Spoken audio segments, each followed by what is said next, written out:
Welcome back to Lion News. My name is Cadence. My name is Vince. And here are this week's announcements. Congratulations to Varsity Lady Lions basketball team on winning the Bi-District Championship over Coleman Monday night in San Angelo. The Lady Lions won 50-19 over the Blue Cats. Ozona now advances to the area round. Lion News reporters Isaac Torres, Sophia Rodriguez, and Avery Williams talked about Monday's win in the upcoming area game. My name's Isaac. I'm Coach McSherry. We are with Lion Media News. But we are here with the legendary Coach McSherry for a good old district by district competition champions. So, how do you feel winning the by district champions game against Coleman? I feel good about it. I think we played really well defensively. I think that we're playing pretty good ball right now. I felt like we took care of business the way that we needed to against Coleman. They had a little bit more height than us, but I felt like we were quicker than them, and we took advantage of our quickness and did a good job blocking out against taller girls, and was able to come away with a good win. That's good. Yeah, I took a lot of good wins during the past months and days. Right. So. And who y'all will play against and where this going to be at the game? Okay, the area round game will be in Big Spring at the Coliseum, Howard College, at 6 o'clock on Thursday. Thursday the 14th, is that correct, or 13th? 13th, I believe. Anyway, this coming Thursday at 6 o'clock. Yes. Against Plains. It's going to be a challenge. It is a challenge. I think Ozona beat them last year at the same round by 5 points. Plains is a good, solid team. They have a really good point guard. They have a couple of big girls that can really take care of the paint area. We're going to have to play with the intensity we played with last night. And, in the playoffs, every game gets tougher. So, you just have to go take care of business and hope that the ball's falling. And, the main thing is play good defense so that they're having to take shots they don't want. If you play good defense, you're going to have a chance to win pretty much any ball game. So that'll be our plan going in. It's just get after them defensively and try to run the floor as much as possible and draw fouls. Yeah, and they've been taking a lot of hits on the court and stuff. Yeah, the girls are real aggressive. They will get to the rim. They definitely don't mind contact, and they'll get on the floor after loose balls. And that's one of the reasons we've won 29 games this year is because of their intensity and desire to play. They've been really intense on the court and everything. The way I've been filming on the court, it's been trying not to get ran over. So yeah, it is. They do get after it. They do play pretty much 94 feet, and it's it's fun. It's been fun. Yes, it has. Any further comments about the season and about the team? Not really. I mean, it's been a fun year. We just hope we can keep it going for quite some time. We've got Plains on Thursday. I feel like we match up pretty well with them. We take care of business. We'll face a tougher team the following Monday, or Tuesday. Just hope that we're healthy and we can go play and keep playing for a while. Yep. Well, thank you, Coach McSherry, for interviewing you for the Bi-District. Y'all did a good job yesterday, and it was very intense. I love the energy y'all had on the field and everything. So it was a lot of intense going on during the game. And also, if anyone want to come out to support the Ozona Lady Lions team, y'all come to Big Spring at Howard College. See them. 6 o'clock. 6 o'clock. Thursday. If y'all can't show up, we will be live streaming the game on Ozona live stream. So y'all go ahead and check that out. And also, we will see y'all in Coleman. Not Coleman. Big Spring. Big Springs. So, but thank you, Coach McSherry. Thank you. The Lady Lions will face Plains for the area championship at 6 p.m. Thursday, February 13th at Howard College in Big Spring. The game will be live streamed at OzonaLions.com and on the Ozona Lions app. The Lions' regular season came to an end Tuesday. Ozona lost to Rankin County 67-36. The Lions finished the regular season with a 5-7 record in district play and tied with Forsan for fourth place. Ozona will play Forsan to determine which team will advance to the playoffs on Friday. Time and location are still to be determined. We will post information on the Ozona High School Facebook page and Lion Media Instagram page when it becomes available. Ozona High School and Ozona Middle School work together to share teachers at both campuses.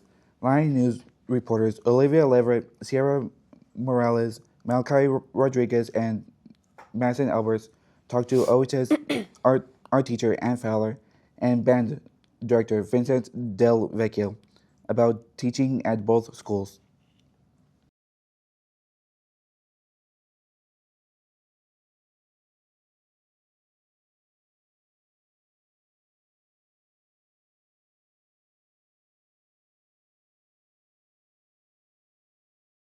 They're really not.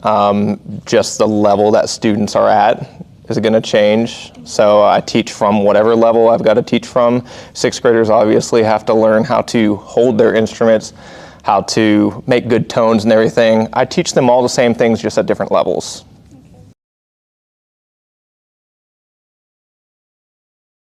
Well, I didn't decide to teach at both middle school and high school. That's just what the job entailed when I took it. I started as a middle school band director, but assistant. So I worked both at the high school and middle school just out of necessity for the job.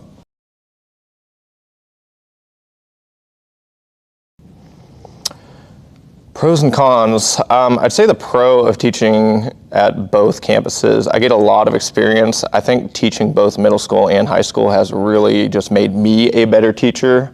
Not only that, but being the only director teaching at all levels really improved my teaching skills, and it helped me unify the direction of all the musical students in the program. So I'm able to get the sixth graders going the direction I want them to be going by the time they get to high school. Cons would be scheduling for sure. Both campuses want me to be available for certain activities, duties. If I have to take a day off, I have to make sure both campuses are aware, things like that. Just administrative stuff would be the cons.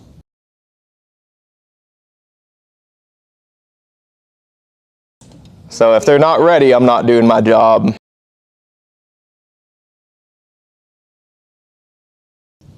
I don't think that's a really good question. They all, again, they're all different levels. They all very different classroom environment, different things to teach. I wouldn't say one thing is better than the other. I do enjoy teaching concert music, where sixth graders, I'm not really teaching music, I'm teaching fundamentals. So it's very different flavors for each classroom of what I'm teaching. So which one's better? I really can't say.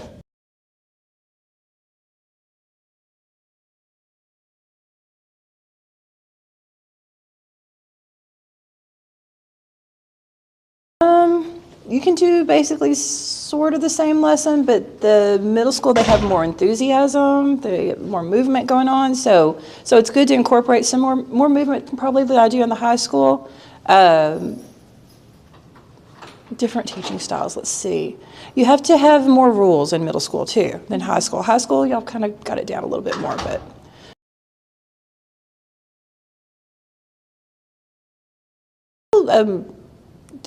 Actually, I've taught private lessons before this, and it was offered to me, and I thought it sounded like a great idea. I knew a lot of the kids, and I love teaching school, both grades. It's a good change during the day to go over there and go to a new building, and just a fresh start each day.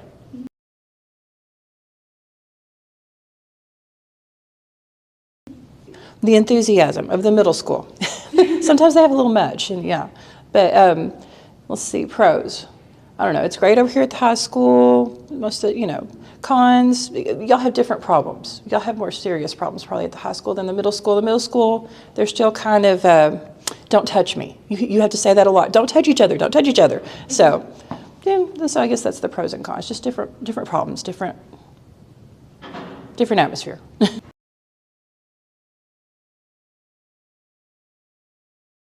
Some are, some aren't. Just like everything, everyone hits maturity. Some freshmen aren't ready for high school, and some could be seniors.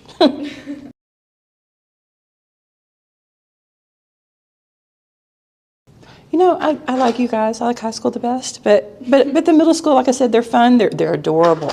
Yeah, especially sixth graders.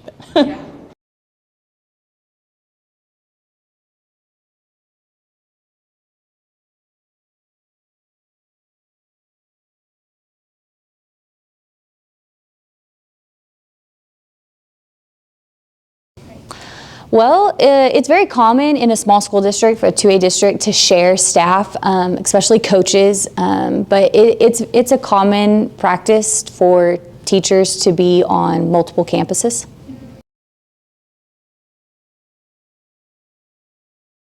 Not any more than it is now. I think a lot of times you see it more in elective classes than you would in core classes, just because of our numbers and the size of our school again. But it's just to offer some of the electives that are offered either at the middle school or the high school to be offered at both campuses.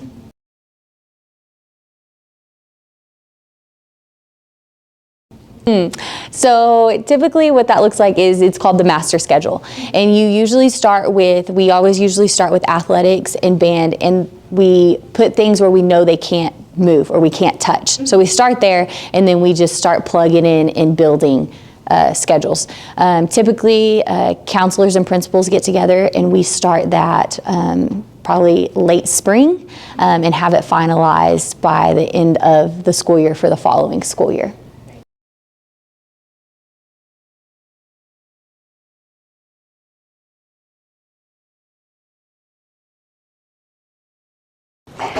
We do have quite a few teachers that teach on 2 different campuses here at OHS. A lot of our coaches have first period middle school athletics. I know our art teacher has a class down in the middle school, and I know that we also share a teacher half the day with the elementary. So what I try to do is be understanding when we're making our schedule, to give them a little bit of time to help them go back and forth between the campuses. You know, as a teacher, it's never fun to have to be on one campus and then have 5 minutes to get up to the next campus, because then you feel like you are you're shortchanging your students on both campuses.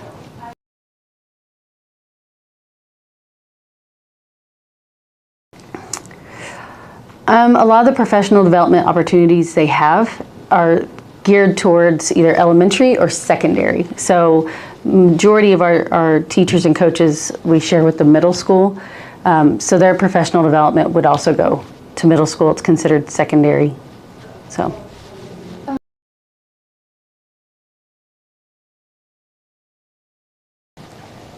I can only control my campus, but I know the other principals are great at controlling theirs as well. I think that it just takes a lot of cooperation amongst the principals to make sure that we all understand what our teachers are going through, that they're going from different areas. You know, we also have a Spanish teacher that goes from middle school to high school, and so just trying to be able to, I try to put myself in their shoes.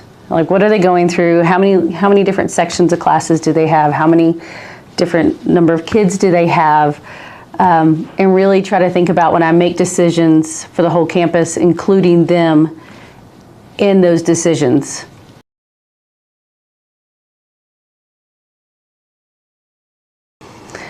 So that is something that takes us months. The master schedule takes us months to create. I sit down with Ms. Garza, Ms. Gass. We sit down with the athletic director. We have to, once we have a tentative schedule set out, then we look at the campuses that we share faculty with, and we have to make sure that their schedule on the other campuses align. First thing we do when we build the schedule, though, is we build those classes. They're called singletons, where they're only offered once a day. We put those in the schedule, and then we try to build around those. so that we don't have kids who have to decide if they want to take this singleton or not. So for example, first period is band, fifth period is athletics, boys athletics, and eighth period is girls athletics. Those are considered singletons. So we try not to put any other singletons in that place. So for example, we have a research methods class. I don't want to put research methods during fifth period boys athletics because then those boys would have to decide. So that's a big part of the scheduling. OHS Ag Mechanics and FFA program have started their competition season. Lion News reporters Destiny Dominguez, Rayleigh Rodriguez, Isabella Escalante, Stormy Martinez, and Evelyn Garcia talked to Mr. Martin and students about their work. How and what does it feel to prepare future generations for the challenges of feeding a growing population like FFA?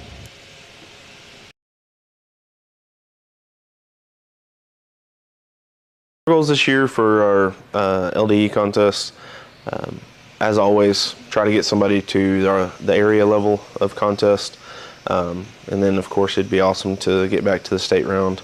But overall, just to be successful, always be in the top half of our contests that we compete in, and we did that this year, so it was pretty awesome. We had 2 students make it to the area round, and one of them missed going to state by one place. So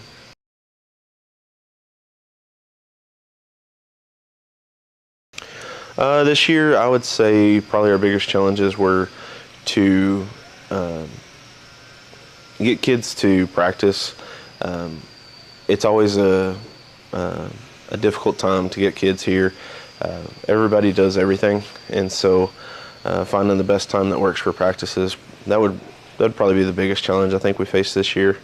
But I mean, overall, it went pretty well.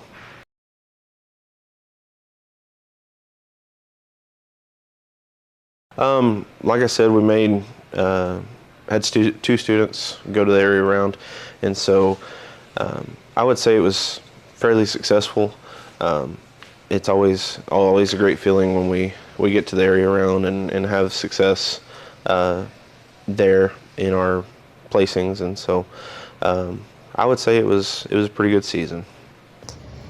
FFA is a dynamic youth organization that changes lives and prepares members for premier leadership, personal growth, and career success through agricultural education. This helps discover members' talents through hands-on experiences. Members are either future farmers, chemists, veterinarians, government officials, entrepreneurs, bankers, international business leaders, teachers, and premier professionals in many career fields.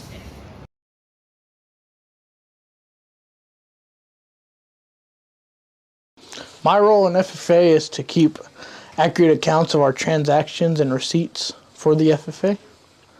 As a student advisor, I oversee the planning of FFA meetings and activities.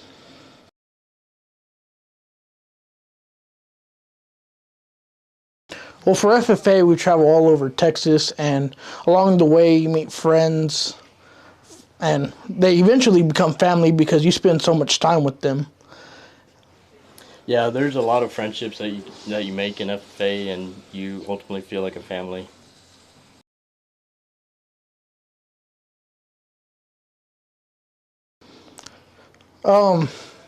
No, not in particular. I'm gonna do some sort of animal science in college, and if that's through FFA, I'll try it.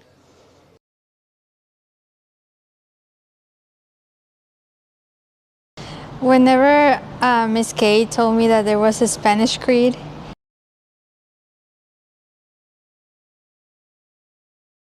my favorite memory, I think it was last year, whenever I went to compete for area and I got first place.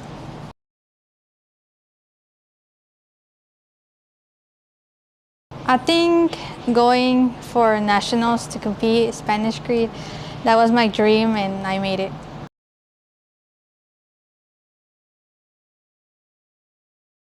Well, talking in front of people, I don't like talking in front of people.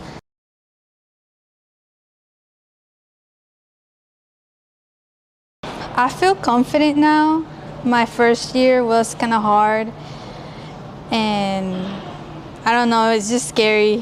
Whenever they ask you the questions, it's just, I don't know, it's just scary.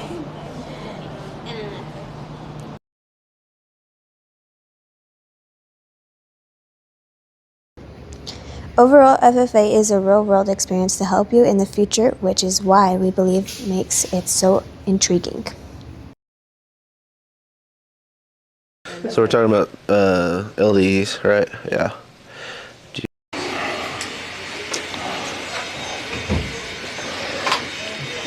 Let's go to Houston real quick. Fix my mustache. You should curl your mustache. Yeah. I'm nervous. I don't like doing this. But overall, just having a successful year with our FFA LDE contest. Can we re-record that? Congratulations to Michael Daniels and Christian Villarreal for being named to the Texas Sports Writer Association's Class 2A All-State team. Michael was named to the third team as utility player, and Christian received honorable mention honors. The Texas Sports Writer Association promotes the recognition of athletic accomplishments of Texas high school student athletes by selecting athletes for their all-state teams. Members are sports writers and sports editors from daily and weekly newspapers from across the state of Texas, as well as sports internet service. They are committed to promoting the accomplishments of teams at the high school level while also featuring the individual feats of the student athletes.